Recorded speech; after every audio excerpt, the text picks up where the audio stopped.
परमेश्वर पूर्ण परात्पर हे मधुसूदन माधव माम अवतात दुरितानि समानि परासुव हे मम भद्रमिहासुव सर्वविधम्।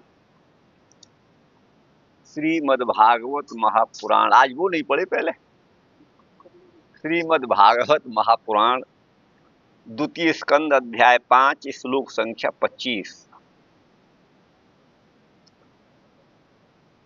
तामसादपि भूतादेर विकुर्वाणा दभुन्नवः तस्य मात्रा गुणः शब्दो लिंगम यत् दृष्टिदृश्ययो नवसोऽथ विकुर्वाणात् अभूत स्पर्श गुणो निलः परान्वयात् शब्दवांश्च प्राण ओजः सहो बलम। यहाँ भागवतकार तैत्तरीय उपनिषद में जो सृष्टि का क्रम कहा है, यद्यपि विभिन्न स्थलों पर उपनिषदों में सृष्टि का क्रम कहा है, लेकिन उनमें एक रूपता नहीं है। या तो यह उपनिषद के वास्तविक अर्थ को न समझ करके कहा जाता है कि एक रूपता नहीं है, और या वास्तव में क्रम का निर्देश न होकर केवल जगत की उत्पत्ति कही है। कहीं किसी भूत को आगे उत्पन्न हुआ बताया है, कहीं किसी भूत को प्रथम उत्पन्न हुआ बताया है। लेकिन उस उत्पत्ति क्रम में जो तैत्तरीय उपनिषद का कथन है, तस्माद वा एतस्माद् आत्मनः आकाशः सम्भूतः, इसका अर्थ करते हैं इस आत्मा माने परमात्मा से आकाश पहले उत्पन्न हुआ। तो आकाश में एक ही सब गुण है, वो है शब्द। आकाश में न रूप है, न रस है, न गंध है, न स्पर्श है, केवल वही है। लेकिन आकाश से उत्पन्न होने वाला वायु, उसमें दो गुण हो जाते हैं। एक गुण तो पैतृक, क्योंकि आकाश के अनंतर उसकी उत्पत्ति हुई, तो एक तो आकाश का गुण शब्द आ गया उसमें। वायु तेज चलती है तो शब्द होता है। और दूसरा उसमें स्पर्श है, आकाश का स्पर्श नहीं था, इसमें स्पर्श गुण अपना आ गया।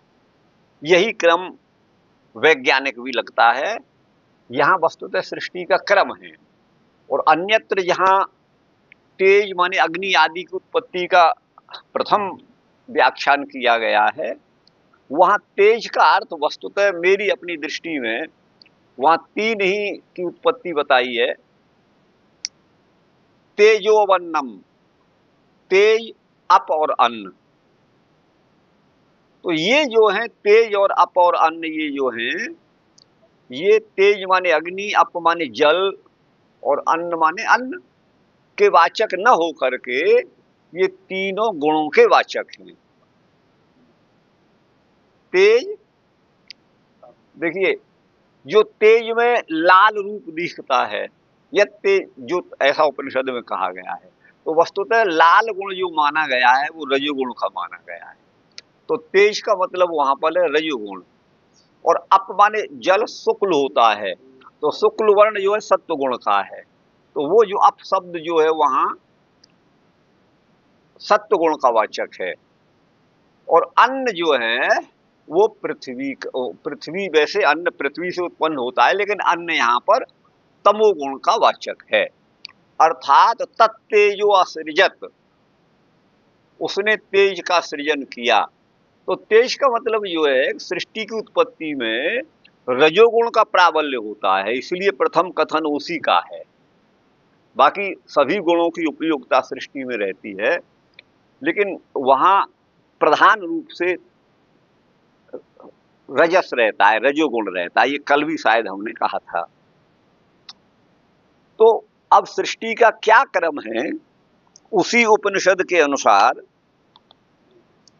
यहाँ पर भागवतकार बता रहे हैं। वो प्रकरण तो लंबा है, लेकिन हम यहीं अपने व्याख्यान पे आते हैं। तामसादपि भूतादे, भूतों का आदि अर्थात पंच जो महाभूत है, इनको भूत क्यों कहते हैं, शायद हम आपको पहले कह चुके होंगे। भूत उसे कहते हैं बहिरेंद्रिय ग्राह्य विशेष गुणवत्वम भूतत्वम। बहिरेंद्रिय माने नेत्र या नासिका, ये बाहर की हमारी ज्ञानेंद्रिय जो हैं, इनके द्वारा जिसके विशेष गुण का बोध हो, जिसके विशेष गुण को ग्रहण किया जाए, जाना जाए, उसे भूत कहते हैं। तो आकाश का विशेष गुण शब्द है। आकाशस्य तु विज्ञेयः शब्दों वैशेषिको गुण, शब्द उसका विशेष गुण है। तो उस शब्द नामक आकाश के गुण को हम श्रवण इंद्रिय बहिरेंद्रिय के द्वारा ग्रहण करते हैं, जानते हैं, समझते हैं, पकड़ते हैं, अनुभव करते हैं। तो इसलिए आकाश भूत हो गया। तो वही भूत, और इन भूतों का आदि, इन भूतों में तामस भाव का आधिक्य रहता है, इसलिए भूतादि या तामस अहंकार को कहा है, तामस उसको कहा है। तो तामसादपि भूतादेर विकुर्वाणात, उसमें जब विक्रिया पैदा होती है, विकार माने परिवर्तन पैदा होता है, अर्थात रूपांतर को जब वो प्राप्त होते हैं, तो उससे अभूत नभः आकाश उत्पन्न होता है। क्या उत्पन्न होता है? आकाश उत्पन्न होता है। तस्य मात्रा गुण, उसकी जो मात्रा अर्थात उसका जो सूक्ष्म रूप है, आकाश का सूक्ष्मांश है। आप मात्रा को ऐसे समझिए जैसे बट वृक्ष तो एक विशाल आकार वाला होता है, लेकिन उसका बीज बड़ा सूक्ष्म होता है, उसी में वो छिपा हुआ होता है, बीज में सारा इतना बड़ा विशाल वृक्ष। वैसे ही तन्मात्रा, शब्द तन्मात्रा में ही ये आकाश छिपा हुआ होता है। तो ये आप समझिए। तो वही है तस्य मात्रा गुण, उसका गुण क्या है? शब्द है ना। उसको मात्रा भी, शब्द तन्मात्र भी कह सकते हैं, और गुण तो है ही है। तो तस्य माने आकाश का, मात्रा अथवा गुण जो है वो शब्द है। लिंगम, वही इसका आकाश की सत्ता का लिंग माने ज्ञापक है, बोधक है। अच्छा, और क्या है? दृष्टि दृश्ययो, दृष्टा और दृश्य इसी के अंतर्गत हैं, सब इसी में है ना। सब आकाश के अंतर्गत तो है, देखने वाला दृश्य और वो, है ना, ये है। आगे कहते हैं कि नभसो अथ विकुर्वाणात्, अब नभस में विक्रिया हुई। वस्तुतः तो ये तीनों गुणों का ही परिणाम है समग्र भूत, चाहे आकाश हो, लेकिन उत्तरोत्तर भूतों की उत्पत्ति में पहले भूत की कुछ जो है वो उसका भी गुण आता है, उत्तरोत्तर भूतों में आता है। तो वही जब उस नभ में विक्रिया हुई तो अभूत स्पर्श गुणो अनिल, स्पर्श गुण, स्पर्श है गुण जिसका, ऐसा रूप रहित स्पर्श वाला वायु, वह अनिल माने पवन, अभूत माने उत्पन्न हुआ। परान्वयात, पर अपने से उत्कृष्ट अथवा अपना जो आदि आकाश है उसके गुण का अन्वय माने प्रवेश हुआ, किसमें? वायु में। तो ये वायु भी शब्दवान हो गया, इसमें भी शब्द गुण आ गया, और इसका अपना जो है, बाकी तो वायु जो है प्राण, प्राण वायु के रूप में भी है, ओज, सह अथवा बल, है ना, यह सब वायु का ही कार्य। वायोरपि विकुर्वाणात, उस वायु में भी जब विक्रिया पैदा होती है, स्पर्श नहीं दिया, स्पर्श दिया, वो पहले ही दे दिया ना। तो वायोरपि विकुर्वाणात, उस विकुर्वात माने विकुर्वत अर्थात अपने रूपांतर को प्राप्त होते हुए, विकार भाव को प्राप्त होता हुआ जो वायु है उससे, अच्छा किसके द्वारा उसमें ये विक्रिया पैदा होती है? काल, कर्म और स्वभाव से। काल की चर्चा हमने कल करी थी, जैसे समय आने पर, ऋतु आने पर, जो ऋतु में जो फल लगता है वो अपने आप लग जाता है, कोई कहने नहीं जाता कि भाई बसंत ऋतु आ गई, तुम पुष्पों अब खिल जाओ, या फलाने फल अब लग जाओ, लेकिन वो अपने आप। तो काल और कर्म और स्वभाव से। उदपद्यत तेज, कर्म गुण सब का, वायु इत्यादि का कर्म कैसे होगा? वायु का कर्म यहाँ कुछ नहीं, आप यूँ समझिए, काल, काल के अनुसार ही सृष्टि होती है, यह समय है ना, काल हो गया। और कर्म का मतलब है यहाँ पर वस्तुतः जीवों के कर्म प्रेरक वहां पर होते हैं। सृष्टि की उत्पत्ति में यद्यपि किसी भी शास्त्रकार ने ऐसा नहीं कहा, लेकिन मैंने ये निष्कर्ष पाया वेदांत के गहन अध्ययन से कि जैसे परमात्मा को जगत का निमित्त कारण माना गया है और प्रकृति को उपादान कारण शास्त्र में माना गया है, कुछ लोग परमात्मा को ही निमित्त उपादान मानते हैं, वहां उनके साथ में परमात्मा और प्रकृति के साथ में जीवों के अपने कर्म भी सहकारी कारण होते हैं, सहायक कारण होते हैं। क्यों? भोगापवर्गार्थम दृश्यम, यह दृश्य जगत, इसकी उत्पत्ति है भोग और अपवर्ग, और वो भोग और अपवर्ग किसका? जीव का, वो अन्य का तो हो नहीं सकता। परमात्मा का तो भोग और अपवर्ग से कोई मतलब नहीं है, क्योंकि परमात्मा तो भोगता नहीं है ना। तो अन्यो निरन्योपि बलेन भूयान, वो तो अथवा अविचाकसीति केवल दृष्टा मात्र है, भोक्ता तो जीव है। तो उसके भोग अपवर्ग के लिए ये सब दृश्य वर्ग होता है, तो उसका ही कर्म यहाँ लिया जाएगा। अथवा इसे आप यूं कह सकते हैं, परमात्मा का प्रेरणा रूपी कर्म। जैसे हम शरीर से कोई कर्म करते हैं तो घड़ा बन जाता है, घड़ा बनाने का कर्म करेंगे तो मेज कुर्सी बनाने का प्रयास करेंगे तो मेज कुर्सी बन जाएगी लकड़ी से। वैसे ही परमात्मा इस प्रकृति से अपने प्रेरणा रूप कर्म के द्वारा, हमारी तरह प्रयास नहीं करना पड़ता, केवल परमात्मा के संकल्प रूप कर्म से ये जगत उत्पन्न होता है। आप ये भी अर्थ ले सकते हैं। बाकी जीवों को भी, वहां पर जीवों के कर्म भी संसार की उत्पत्ति में हेतु हैं। और स्वभावतः ये स्वभाव होता है।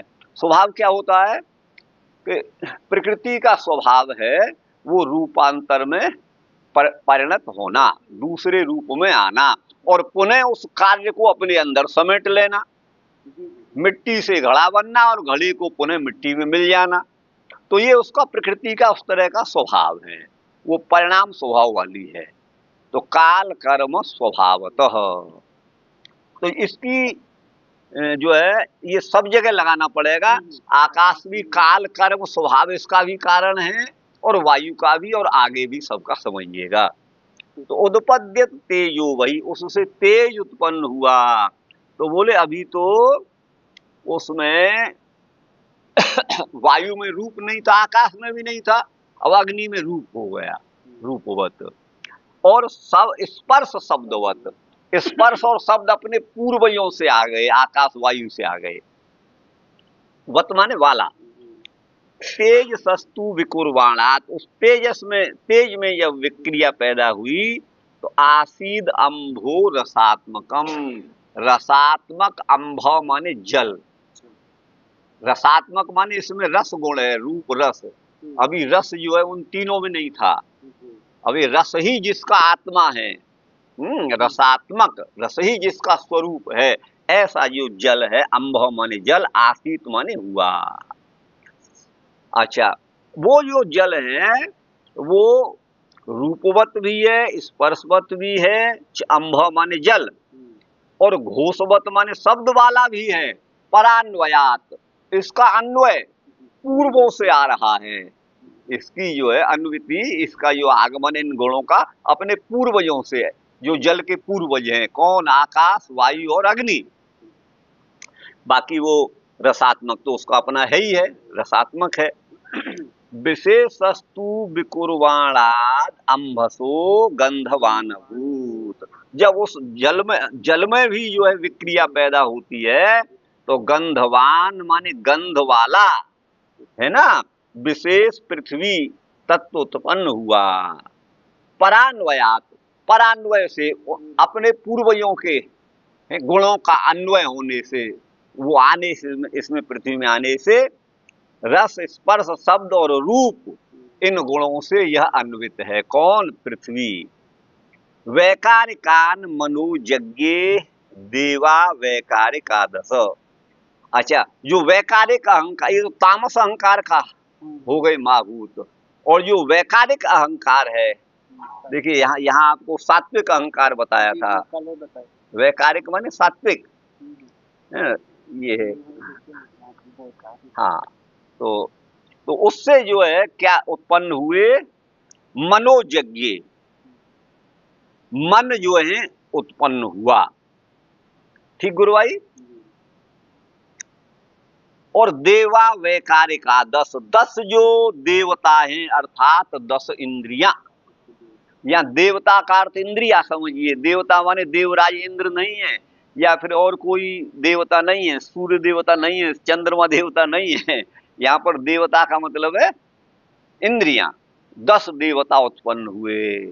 देवो क्योंकि द्योतनाद्वा, देवो दानाद्वा द्योतनाद्वा द्विस्थानो भवति वा, द्युलोक में जिसका स्थान है उसे भी देव कहते हैं, विषय का द्योतन करने वाले को भी देव कहते हैं, और दान करने वाले देने वाले को भी देव कहते हैं। ये निरुक्ति है देव शब्द की।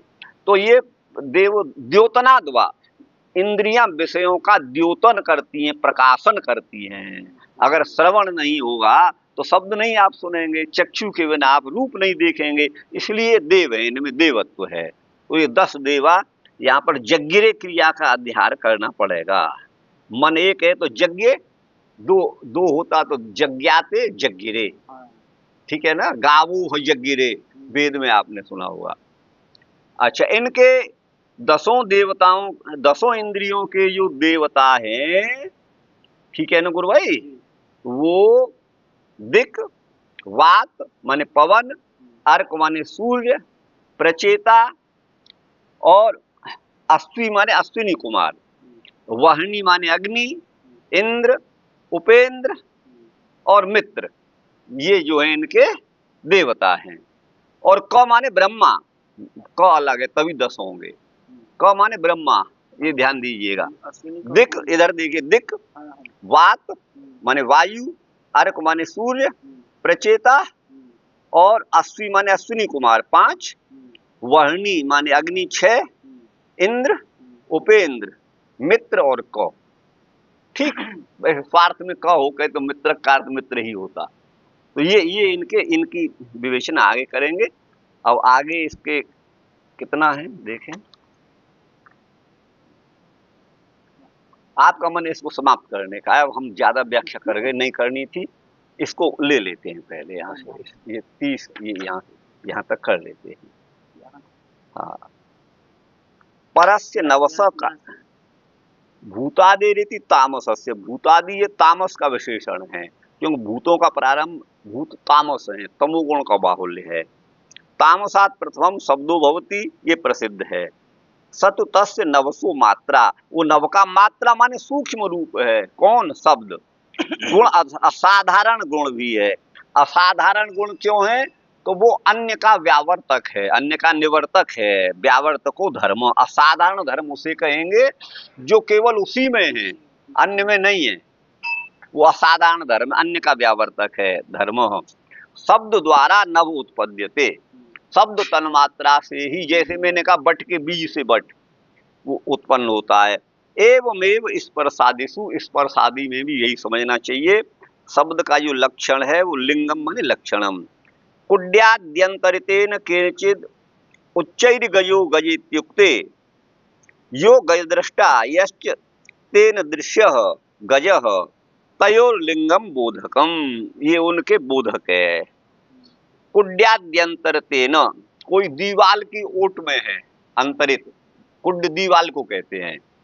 कुड्ड माने दीवाल की, भित्ति भी कहते हैं, भित्ति उसका अपभ्रंश भीत है, भीत दीवाल। अच्छा, कुड्ड माने दीवाल से अंतरित है ना, माने व्यवहित, किसी व्यक्ति के द्वारा। उच्चैर गजो दृष्ट, हाथी ऊंचा होता है, छोटा होता तो नहीं दिखता दीवाल से, बड़ा है, दीवाल भी जो बहुत बड़ी नहीं होगी तो वो दिख जाता है। यो गज दृष्टा, तो जो गज देखा गया, इत्युक्ते यो गज दृष्टा, जो दृष्टा गज है, और यश्च तेन दृश्यो, और उसके द्वारा जो देखा गया है, ठीक है ना। तयोर लिंगम बोधकम, उसका लिंग माने बोधक है, माने ये सब आकाश के ही अंतर्गत हैं। दृष्टा और दृश्य जो भी है वो आकाश के ही बोधक हैं। आकाश ही अवकाश प्रदान करता है, अन्यथा तो नहीं दिखते। ये भाव है, यहाँ आ जाएगा, यहाँ आप समझिए। यहाँ नहीं होगा तो फिर मैं जितना समझता हूँ उतना बताऊंगा आपको। लिंग का विशेषण होने से शब्द जो है यहाँ पर क्लीव है, क्लीव माने नपुंसक लिंग है। परस्य नवस कारणत्वेन अन्वयात, कारण रूप नव के अन्वय से शब्दवान वायु है और उसी का लक्षण प्राण माने देह धारण है। ओज सह और बल ये इंद्रिय मन और शरीरों के कुशलता के द्योतक हैं। पाठव माने कुशलता, अर्थात उनकी हेतु हैं। उदपद्यत माने उत्पन्न हुआ, स्वभावतो विकुर्वाणात, स्वयं रूपवान जो तेज है वो वायु और नभसो कारण भूतयो ये कारण हैं, उनके अन्वय से स्पर्शवत शब्दवत, स्पर्श वाला और शब्द वाला हो गया, ठीक है ना।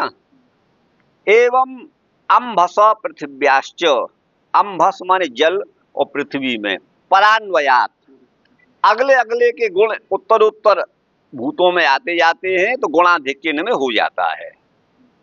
घोष का अर्थ शब्द है, विशेष का अर्थ यहाँ पर पृथ्वी है। ये विशेष शब्द आया था ना, तो वो यहाँ पे विशेष, हाँ, विशेष का अर्थ यहाँ पर पृथ्वी है। पृथिव्याश्च परान्वयात गुणाधिक्यम, उसमें अपने चारों भूतों का अन्वय, गुणों का अन्वय, इसलिए गुणाधिक्य है। मन शब्द के द्वारा उसका अधिष्ठाता या चंद्र भी समझ लेना चाहिए। मन उसमें नहीं दिया है, देखिए यहाँ कहाँ है, इसमें नहीं दिया है, यहाँ नहीं दिया है, यहाँ नहीं दिया है।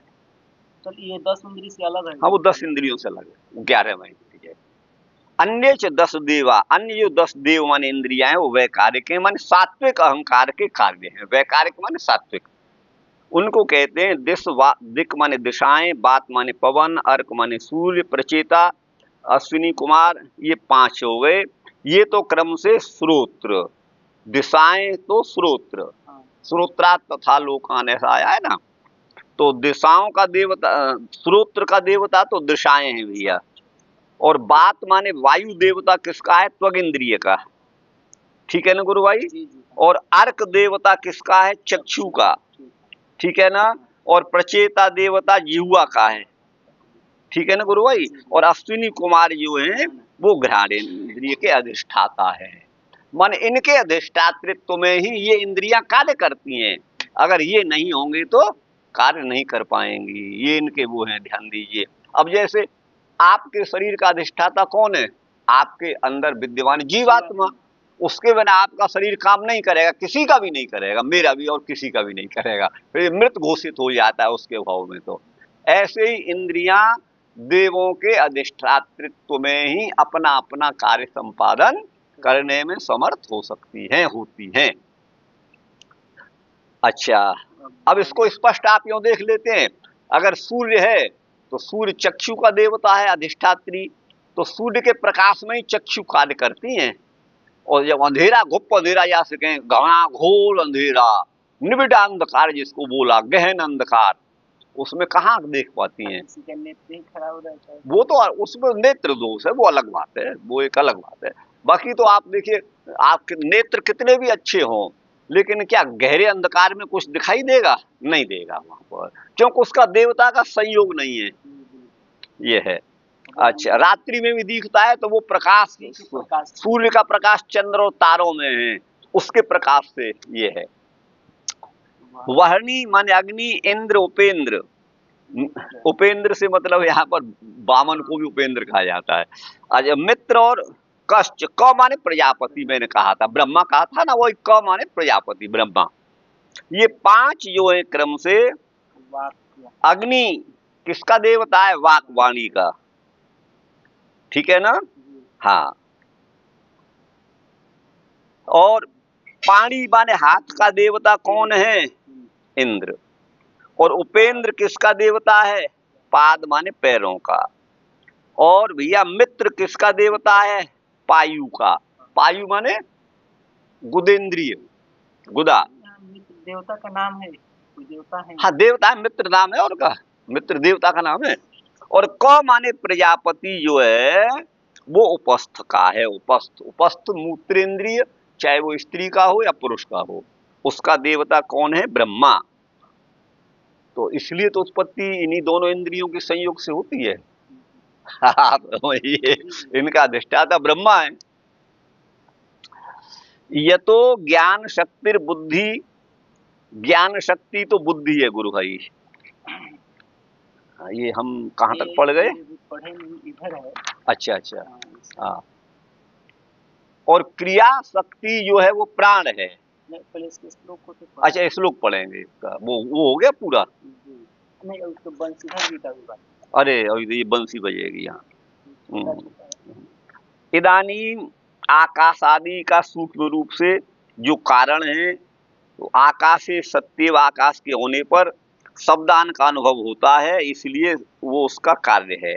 विश्वनाथ पुरावृत्तेषु विश्वनाथस्तु पुरावृत्तेषु परोक्षोपियो वसुदेव दशरथादिर दृष्टा यश्च तेन दृश्यः कृष्ण रामादि।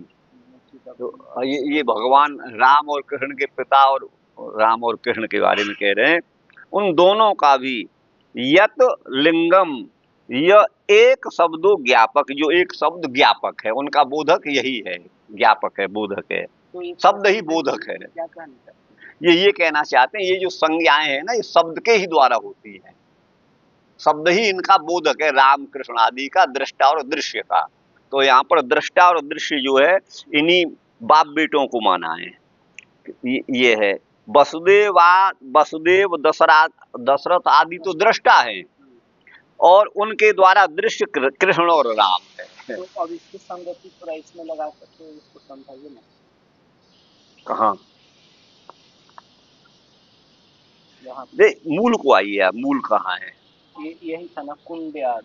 हाँ, तो कुड्याद्यंतर तेन केनचिद उच्चैर गयो गजेति युक्ते यो गय दृष्टा यश्च तेन दृश्यः गजस्तयो लिंगम। माने दृष्टा और दृश्य का, दृष्टा हो गया देखने वाला और दृश्य हो गया जिसको देखा जा रहा है, उन दोनों का बोधक है। ऐसे ही इनको वसुदेव और जो है कृष्ण से कह दिया गया है, या कृष्ण को दृश्य कहा गया है, और इनके ज्ञापक शब्द हैं, ये कहिएगा आप, और कुछ नहीं, यही भाव है। प्राण जो है वो देह को धारण करने वाला होता है, और ओज आदि जो है उनके कारण में लक्षणावृत्ति करनी चाहिए अर्थानुपपत्ति से। अर्थानुपपत्ति का मतलब है पीनो देवदत्तो दीवान भूंगते, देवदत्त मोटा है, दिन में नहीं खाता है, तो ये और किसी प्रमाण से नहीं ज्ञात होगा, अर्थापत्ति प्रमाण से ज्ञात होगा कि वो रात्रि में खाता है, तो वही अर्थानुपत्ति से समझने से। ओजादि नाम का क्यों है? हाँ, वो कारण में लक्षण है, इनके कारण, इनको कारण का समझना चाहिए। यदवा प्राणादि रूप जो अनिल है, अनिल माने पवन, प्राणादि, आदि माने प्राणापान आदि, विशेषण शेषा माने स्वगुण गंधेतरा सर्वभूत गुणा। स्वगुण गंध से इतर, पृथ्वी का अपना गुण तो गंध है, और उससे इतर जो चार गुण है वो अपने पूर्वजों से आए हैं, सर्वभूत गुणा। शब्दादयोपि, शब्द आदि जो गुण हैं वो पृथ्वी में हैं, सभी हैं। तो सविशेषो विशेष्यते, विशेष उनकी विशेषता बतला रहे हैं। सर्वभूत गुण धारणेन उत्कर्षम प्राप्नोति, सारे भूतों के गुणों को धारण करने वाला वाणी होने से पृथ्वी उत्कर्ष को प्राप्त है, क्योंकि 5 गुण वाली है ना। जल 4 गुण वाला है, अग्नि 3, वायु 2 और आकाश 1। वैकारिक का मतलब है सात्विक अहंकार, तामस अहंकार।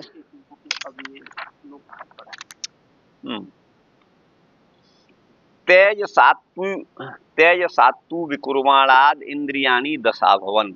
और तेजस अहंकार में जब विकार हुआ गुरु भाई, तो इन 10 इंद्रियां हो गई। तो वो इंद्रियां, ज्ञानेंद्रियों में तो ज्ञान शक्ति है, और कर्मेंद्रियों में क्रिया शक्ति है। बुद्धि प्राणस्तु तेजसौ, बुद्धि और प्राण ये भी तेजस हैं, ठीक है ना। श्रोत्रम त्वघ्राण दृग्जिह्वा वाग मेढ्रांग्रि पायवः यदैते असंगता भावा भूतेन्द्रिय गुणो मना। अच्छा हाँ, ये इसका कर देते हैं। तो ज्ञान शक्ति, क्रिया शक्ति, बुद्धि प्राण स्तुत, ये सब श्रोत्र इंद्रिय है गुरु भाई, त्वक इंद्रिय है, घ्राण इंद्रिय है, दृक माने नेत्र और जिह्वा, और ये इंद्रियों के नाम है और कुछ नहीं है। जिह्वा, वाग, वाग माने वाणी, दो माने भुजाएं हाथ, और मेढ्र, मेढ्र माने मूत्र इंद्रिय, और अंघ्री माने पैर, और पायव, पायु माने गुद इंद्रिय। ये 10 इंद्रियों के नाम है और कुछ नहीं है।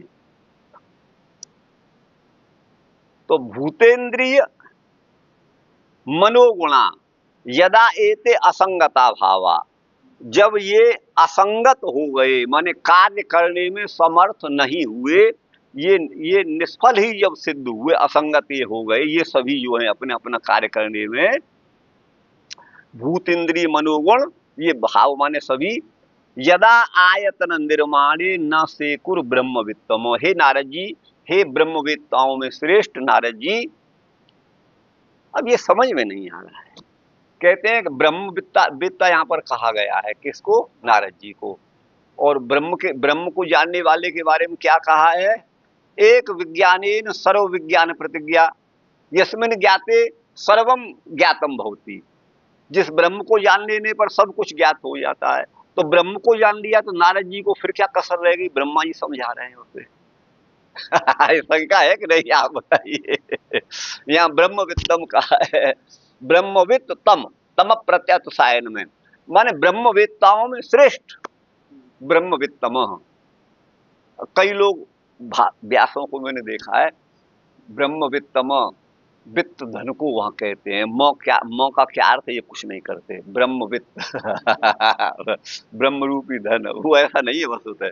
ब्रह्मवित्त माने ब्रह्मवेत्ताओं में उत्कृष्ट है, अतिशय वो प्राप्त है, अतिशय नितम पृष्ठ न हुए। तो फिर भी उनको ये समझा रहे हैं ब्रह्मा जी, वो नहीं समझ पा रहे।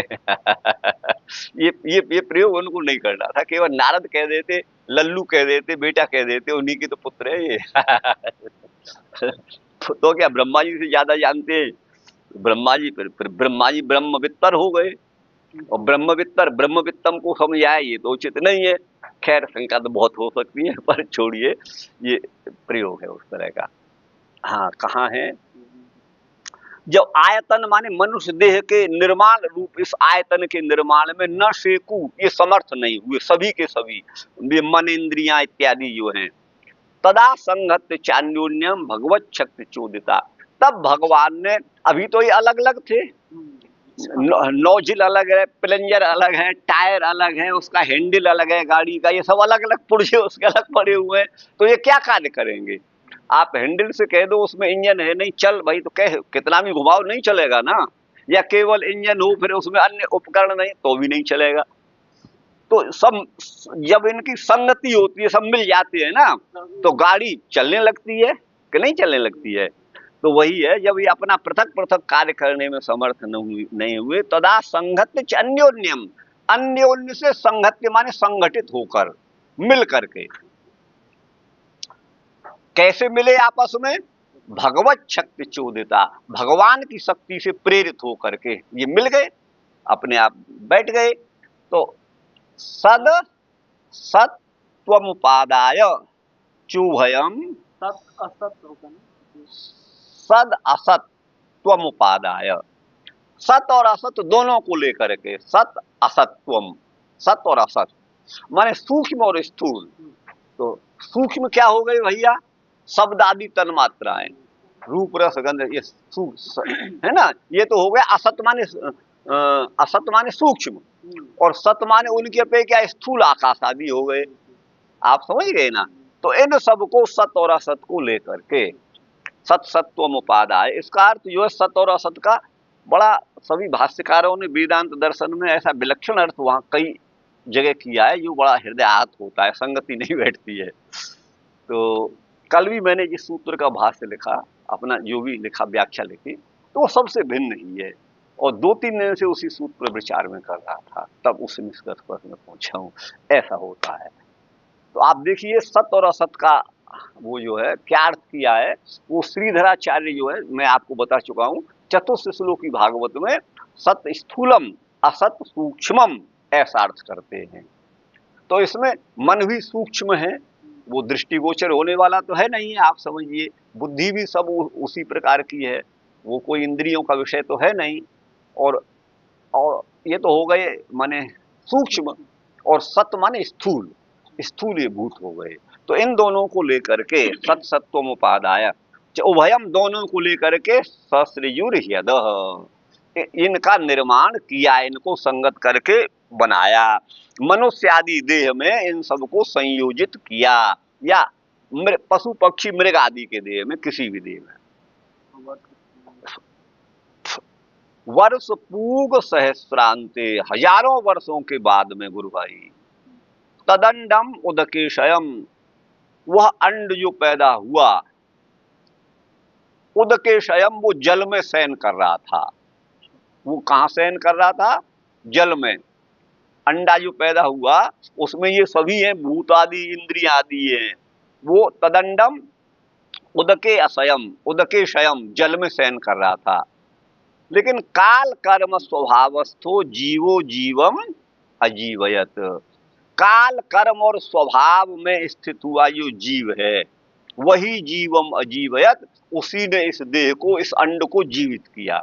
और अगर आप समझिए, ये तो सृष्टि के आदि में जो महदंड उत्पन्न हुआ, इसीलिए इसको ब्रह्मांड बोलते हैं, वो महान अंड था। तो उपनिषदों में, वैदिक वांग्मय में लिखा है, तदंडम अभवद धैमम, वह अंड कालांतर में स्वर्ण वर्ण का हो गया, हेमम, हेम सोने को कहते हैं, स्वर्ण के समान आकार वाला हो गया, और उसी से सारे लोक लोकांतर प्रकट हुए। आपको बताएं, उसी ब्रह्मांड से। तो यहाँ पर कहाँ है वो? तो वहां पर जब जीव आया ना, तो वो पुतला अभी जड़ पड़ा हुआ था, महाभूत मन बुद्धि इन सब का संघात, वो जीवित हो गया जीव के आने पर।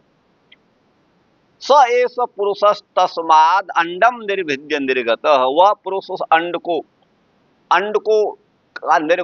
निर्भेदन होकर के सारे लोग प्रकट होते हैं। ठीक वैसे ही माँ के पेट में हम जरायु माने जेर में लिपटे हुए होते हैं, उसका भेदन करके हम प्रकट होते हैं। जैसे व्यक्ति वैसे समष्टि, तो वही है यहाँ पर।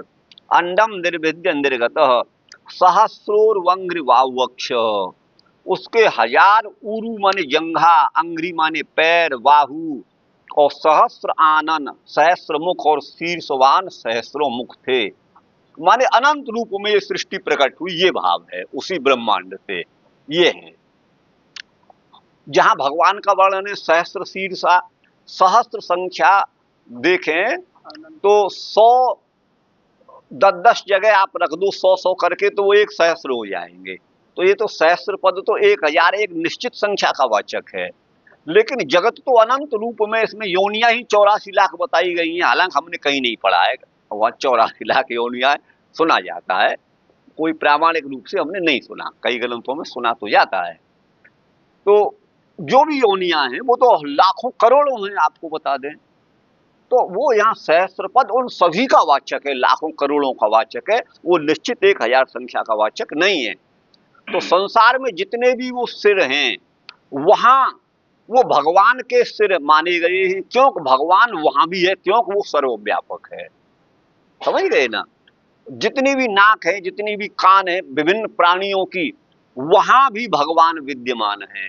इसीलिए भगवान को सहस्र आंखों वाला, सहस्र पैरों वाला, सहस्र भुजाओं वाला माना गया है। इस उपाधि से उनको माना गया, क्योंकि वहां भी है। परमात्मा की सर्वव्यापकता का द्योतन करने के लिए ही ऐसा है, और कुछ नहीं है।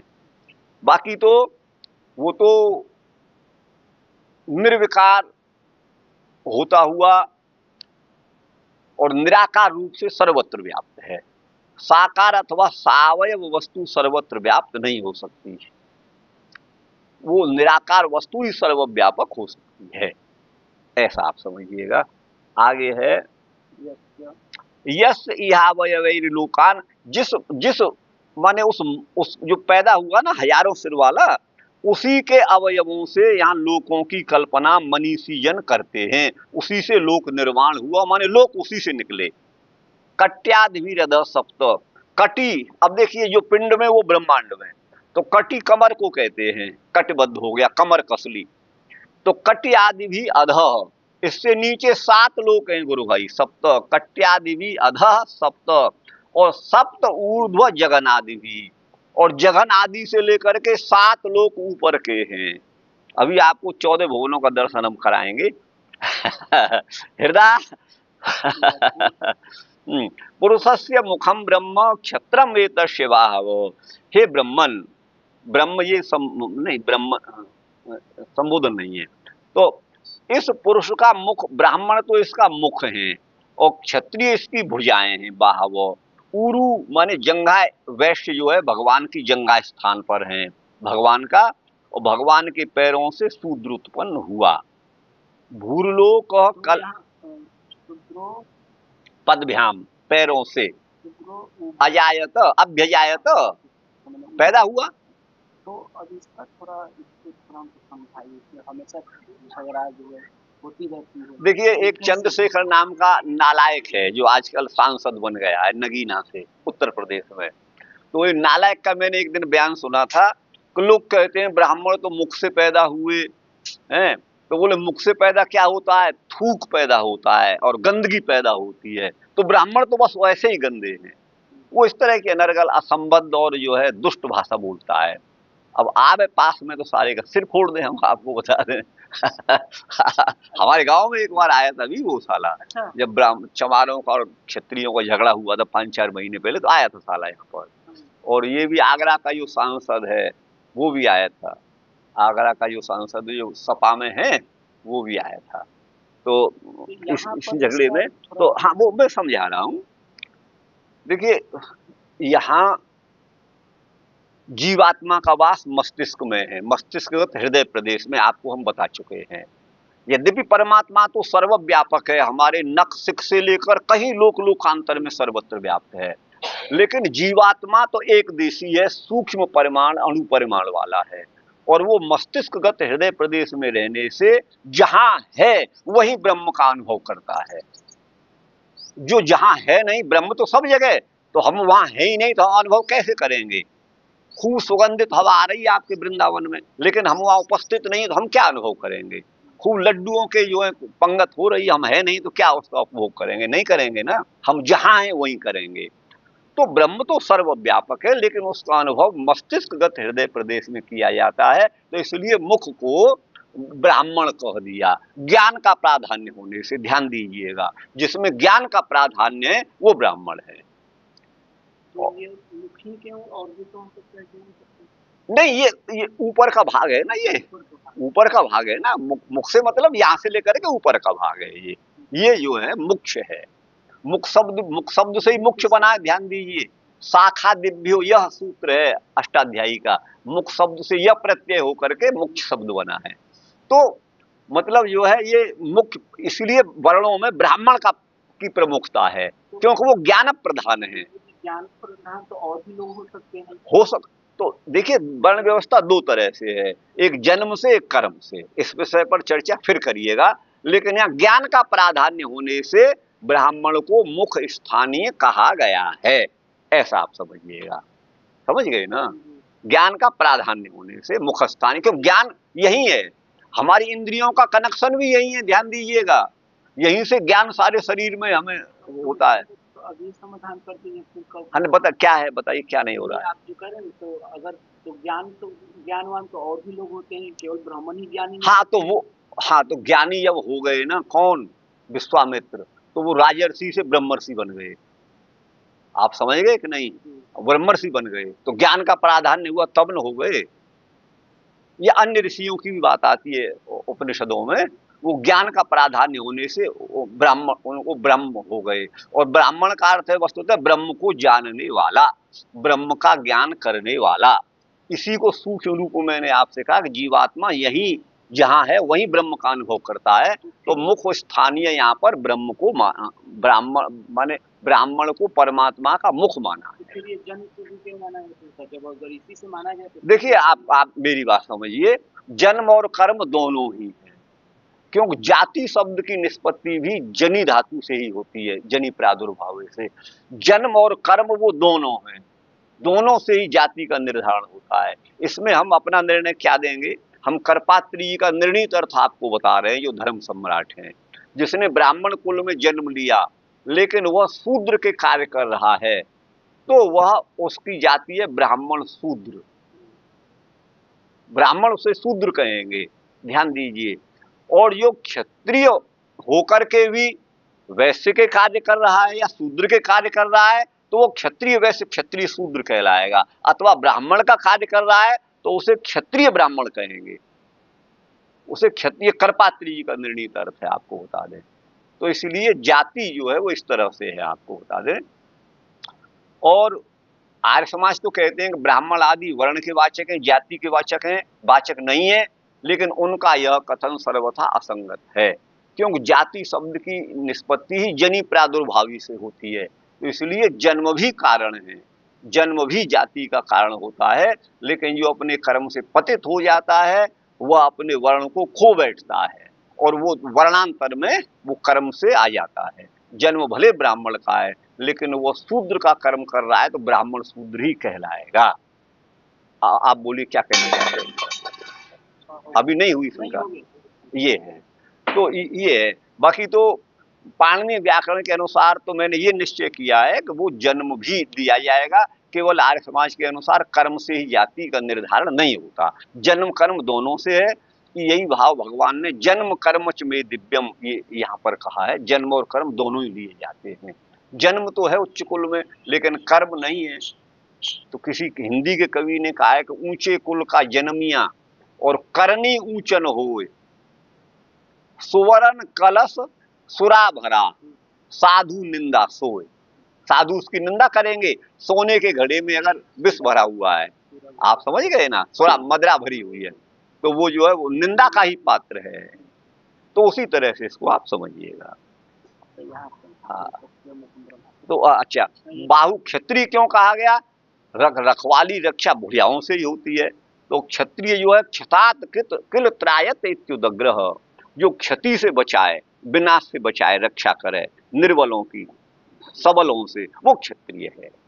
क्षत्रम क्षत्र, तो वो बाहु जो है रक्षा करती हैं, तो इनको क्षत्रिय रूप में कल्पित किया गया है। उरु माने जंघा को वैश्य के रूप में, ये भगवान के पैरों से शूद्र उत्पन्न हुआ, अर्थात शूद्र स्थानीय पैर है ये। अच्छा, चारों वर्णों में शूद्र का नीचा स्थान बताया है।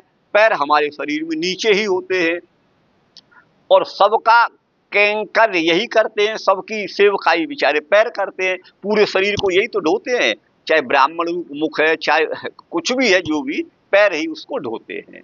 तो ये जो है सेवा करने वाला वो शूद्र है, पैरों उसका निम्न स्थान माना गया है समाज में।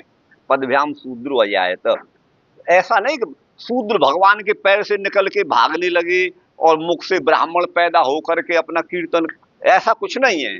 सबकी उत्पत्ति उसी तरह से है, जैसे ब्राह्मण की वैसे शूद्र की वैसे सभी की प्राणी मात्र की।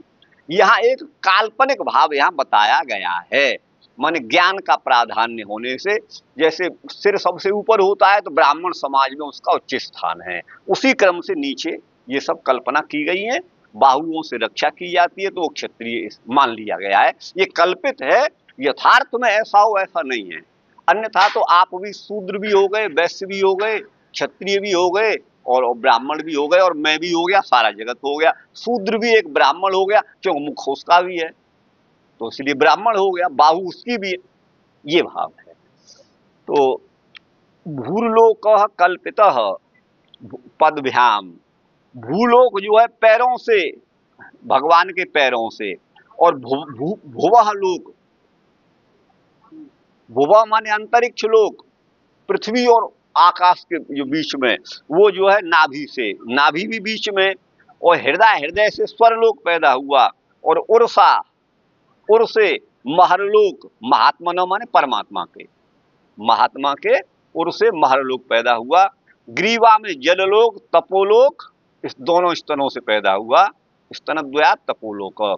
मूर्धवी, मूर्धा से सत्यलोक, जहां ब्रह्मा जी का वास है वह ब्रह्मलोक सनातन है, ठीक है ना। मन अन्य की अपेक्षा उसकी चिरस्थायिता है, ब्रह्मलोक का समय बहुत अधिक है देवलोक आदि की अपेक्षा, इस भाव से कहा गया है, सनातनों से कह दिया गया है। तत्कट्याम चातलम क्लिप्तम, और उसके कटी प्रदेश से अतल प्रदेश है। मूर्धवी, ये तो हो गया ना, मूर्धवी यहाँ तो हो तो गया। उसकी कटी में माने, उस माने विराट पुरुष की, उस महदंड की यूं कहिएगा, उसकी कटी में अतल, क्लिप्तम माने कल्पना किया गया है, वो क्लिप्त प्रदेश को बता रहा है। और उरुभ्याम वितलम, उरुओं से जंगाओं से वितल प्रदेश, जानू से सुतल शुद्धम, और जंघाओं से तलातल, महातल जो है गुल्फ, गुल्फ माने एड़ी, ये टकने इनसे, और प्रपदों से रसातल, ये प्रपद है रसातल। पाताल पादतल, ये नीचे, पादतल इसलिए पाताल, पाताल ही पादतल, उससे जो है पाताल। ये इस प्रकार यह जो पुमान जो पुरुष हुआ, विराट पुरुष जो सहस्त्र शीर्षा वाला है, हजारों सिरों वाला, वो विराट पुरुष जो है लोकमय है। भूरलोक कल्पितम, कल्पितः पदभ्याम, भूरलोक पैरों से, भुवरलोक उसकी नाभि से, ये तो बता दिया था ना पहले, लेकिन दोबारा बता रहे हैं। स्वर्लोक कल्पित हुआ है इसके मूर्धा से, ये लोकों की कल्पना है। इति श्री भागवते महापुराणे द्वितीय स्कंदे जनन निरूपणम नाम पंचमोध्याय। जनन निरूपण, सृष्टि की उत्पत्ति, जनन माने जन्म, सृष्टि का जन्म, प्रकट होना, इसका निरूपण इस अध्याय में किया गया है।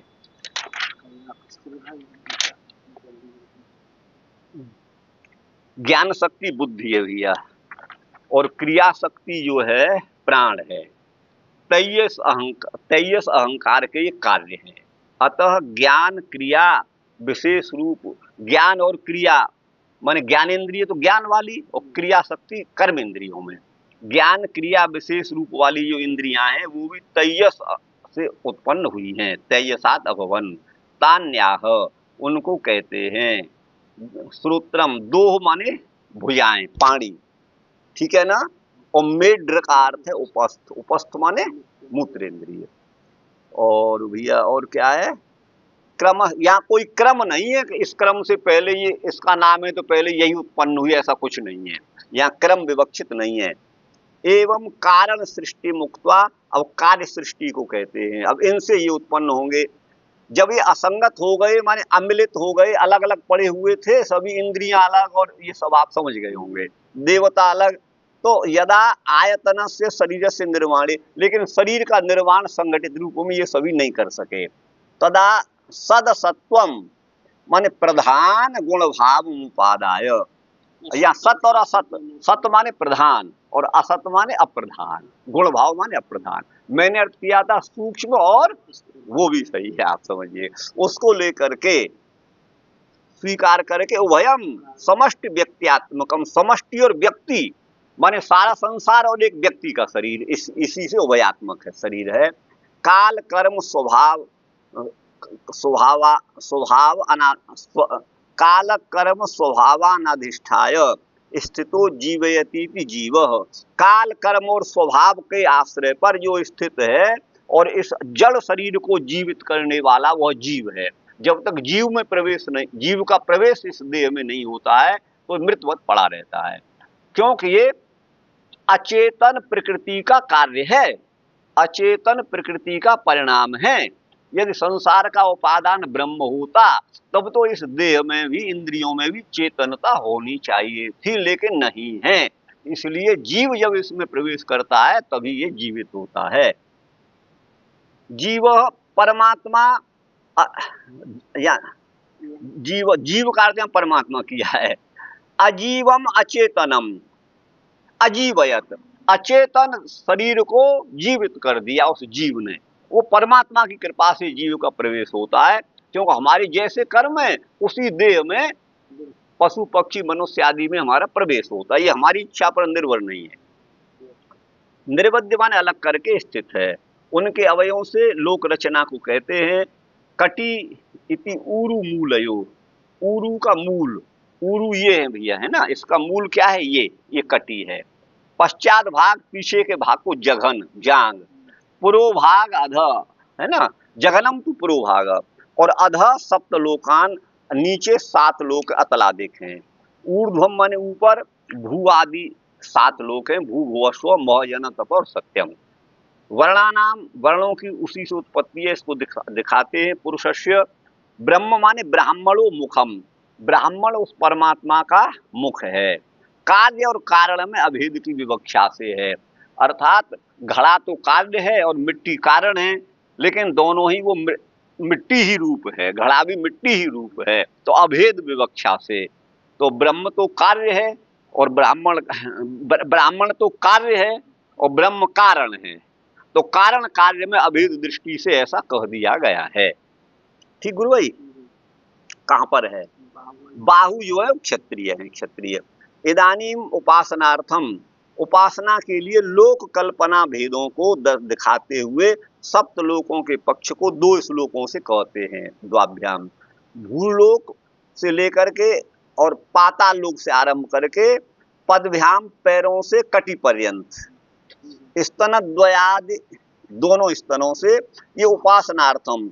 ऊर्ध्व अधोभाव वैपरीत्यम, ऊर्ध्व मान ऊपर का और अधोभाग मान नीचे का, इसमें वैपरीत्य है। हाँ, कोई इसमें विपरीतता का कोई दोष नहीं है।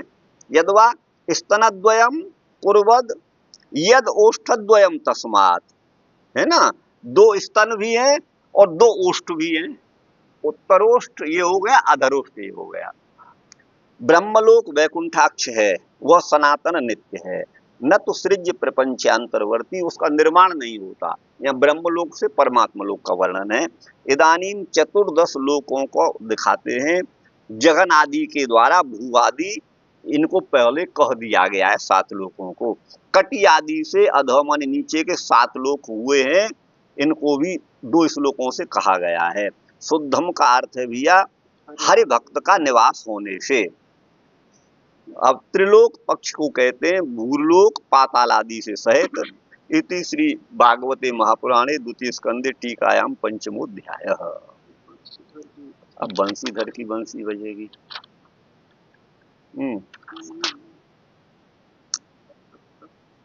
तामस अहंकार, अहंकार कार्योप्यनिल। अनिल यद्यपि तामस, अनिल माने पवन वायु, तामस अहंकार का कार्य है।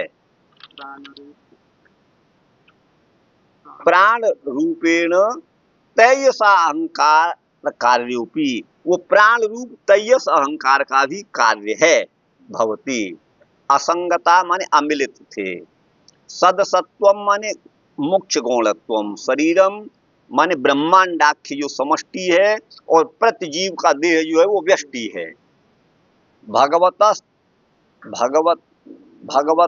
तत्व वर्ग प्रविष्ट भगवदंश प्रथम पुरुषस्य शक्त्या, भगवान का अंश जो जीव है, जब वह उसमें प्रवेश करता है तो उस शक्ति से संहनन कारिण्या चोदिता, भगवान ने इन सब इंद्रियों को, देह को मिला दिया, आपस में संयोजित कर दिया। अथवा न्यूनाधिक भाव को लेकर के अर्धम अर्धम आकाशादे आत्मीय भागो अर्धे अर्धे तु अन्य भूत चतुष्टयाष्टमाष्टम भागमादाय पंचीकरणम सूचितम। पंचीकरण तो आप जानते हैं, तो पंचीकरण की यहाँ पर सूचना दी गई है। वर्ष पूगई माने वर्ष समूह, अनंत वर्षों के साथ, सहस्त्र वर्षों के साथ, उसके अंत में माने सहस्त्र वर्षों के अंत में। जीव माने ये प्रलय काल का वर्णन है। हिरण्य गर्भांतर्यामी जो पुरुष है वही जीवयति माने जीवित करता है। अजीवम अनभिव्यक्त जीवनत्वाद अचेतनम तदंडम, यह शरीर तो जड़ सूक्ष्म भूतों से बना है, सूक्ष्म माने सूक्ष्म और स्थूल भूतों का ये परिणाम है, तो ये तो अचेतन है। जीव के बिना इसमें जो है सक्रियता होती नहीं है, तो जीव ही इसको जीवित करता है। गुरु भाई ये है, कहाँ है? स एव हिरण्य गर्भांतर्यामी पुरुष, वही हिरण्य गर्भ का अंतर्यामी पुरुष है। उसी से लवलोपम पंचमी हुई है। तम हिरण्य गर्भम प्रविश्य, हिरण्य गर्भ में प्रवेश करके जो अंड है, अंड का भेदन करके निर्गत मन निकला, अर्थात बाहर प्रकट हुए, लोक प्रकट हुए, उसी महदंड का भेदन करके। कैसा है इस अपेक्षा में? कारणार्थ, कारण की अवस्था में उसका क्या रूप है वही कहते हैं। सहस्र शीर्षा, सहस्र शीर्षा पुरुष इत्यादि जो वर्णन है वो उसमें कहा गया है। या ब्रह्मांड के अंतर, ब्रह्मांडाभ्यंतरे यस्य गुणमय रूपस्य अवयवैर लोकान कल्पयन्ति, जिसके गुणमय लोकों से गुणमय अवयवों से लोकों की कल्पना करते हैं, वह लोकमय पुमान विराट पुरुष है। ये 6वें श्लोक से इसका अन्वय है। कटी जो है उरु का मूल भाग है और पश्चात भाग जगन है, ठीक है ना? नहीं, कटी क्या है? उरु मूल का पश्चात भाग है, और जगन जो है वो पूर्व भाग है, आगे का भाग। ब्राह्मणों से मुखमासीद बाहुरजन्यकृत, ये श्रुति का भी अभेद वैसे ही संगति मान लेनी चाहिए। सति गत्यंतरे वैपरीत्यम दोषाय, जब संगति हो रही है, जब दूसरी कोई गति है तो वैपरीत्य जो है वो दोष का ही कारण होता है। वहां कहते हैं यद्वा अंड मध्यवर्तित्वेपि भगवान एव नित्य, अंड के मध्य में भी भगवान वहां विराजमान है। महदंड जो प्रकट हुआ भगवान की नित्यता है। ब्रह्मणो भगवतो लोको ब्रह्म रूप एव लोक, माने ब्रह्म का लोक ब्रह्म रूप ही है, इसलिए उसे सनातन कहा गया है।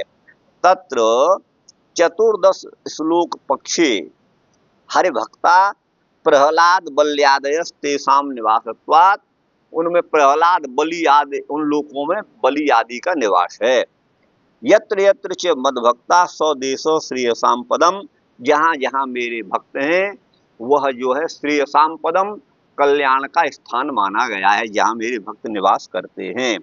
स्वर्लोक भी ब्रह्मलोक पर्यंत ही समझना चाहिए, माने ब्रह्मलोक से नीचे का जो लोक है इंद्रादि यहाँ रहते हैं वो स्वर्गलोक है।